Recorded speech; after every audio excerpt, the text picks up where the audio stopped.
Alright, Perselina, bago ko paliwanag itong lunar halo na ating nakita kahapon, puntahan muna natin yung aasahan sa lagay ng ating panahon ngayong araw na ito. Well, sa kasamaang palad, patuloy pa nga rin po nagpapaulan itong low pressure area dito po yan sa Visayas at sa Mindanao.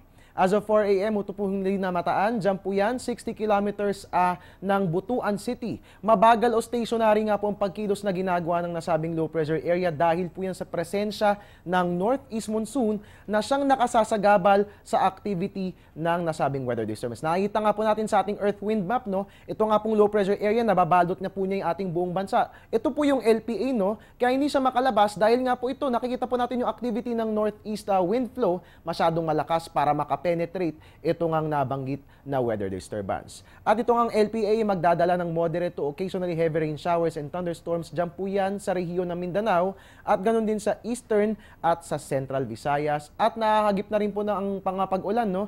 Ito nga pong Bicol region dahil nakikita nga po natin yung ating MTSAT imagery, napakaulap. Pinag-iingat nga po lahat, no, yung mga kababayan natin dyan, no, dahil ang mga pag-ulan ay posibleng magdulot ng pagbaha at pagguho ng lupa.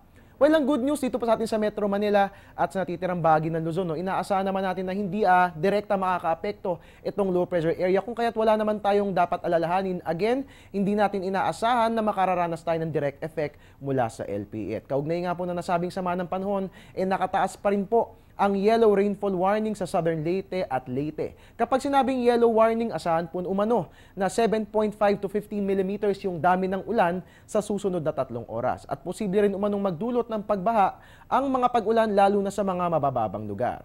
Ang mga pag-ulan ay nararanasan ngayon sa Southern Leyte, partikular sa Sogod, Silago, Bontoc, Libagon, Hinunangan, Maasin City, Malitbog, Tomas Opos, St. Bernard at Hinundayan. At inaabisuhan din po ating mga kababayan sa Leyte, partikular sa Abuyog, Mahaplag, Inopacan, Hindang, Hilongos, Javier, MacArthur, La Paz, Mayorga, Baybay City, Bato at Matalon.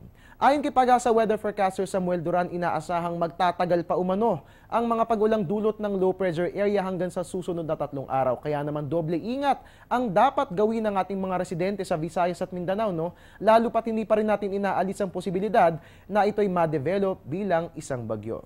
At mga kabayan, sa ibang usapan, no, marahil nagtataka kayo, no, kung bakit nga ba itong buwan na ating nakita kagabi ay merong halo na nakapaligid sa kanya. Yan po ang ating aalamin sa ating pagbabalik. Teng, ang package. Ma'am, sabi ng Air 21 on the road na. Ano, Teng? Ang package. Ma'am, sabi ng Air 21 na receive na. Okay, very good. Basta padala, sagot ka ng Air 21. May real-time delivery updates via text para worry-free ka. Teng, ang package, napadala mo na? Yes, ma'am, sa Air 21. Sa Air 21, sagot ko, padala mo. Mga kababayan, kagabi nga ay nasaksihan po natin yung maliwanag na buwan na tila ba merong nakapaligid na halo. Ang halo na ito ay reflection at diffraction ng light na dulot umano ng mga ice crystals. Ibig sabihin po nito, maraming moisture content ang ating atmosphere. Ayon kay Pag-asa Weather Forecaster Samuel Duran, ang optical phenomenon na ito ay isa ring indikasyon na makararanas ng mga pag-ulan ang lokalidad kung saan nakita ang buwan na may halo. Pero wala namang dapat ikabahala, no, dahil hindi naman ito nangangahulugan na magkakaroon ng delubyo.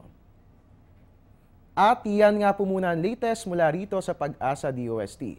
Manatiling nakatutok dito lamang po yan sa Panahon TV Express dahil patuloy po nating babantayan ang lagay ng ating low pressure area. And of course, you can also follow us on our social media accounts. Sa ating Facebook, Panahon.tv, ang ating Twitter at Panahon TV. And of course, you can also visit our website. It's www.panahon.tv. At your service po ni Weatherman, Harry Bayona, nagpapaalalang tiwala lang. May tamang panahon ang bawat Perselin, no? Sabi nga po nila, no, eto nga po nga, kay tagal mo mang nawala, babalik ka rin. Eto nga, I'm back!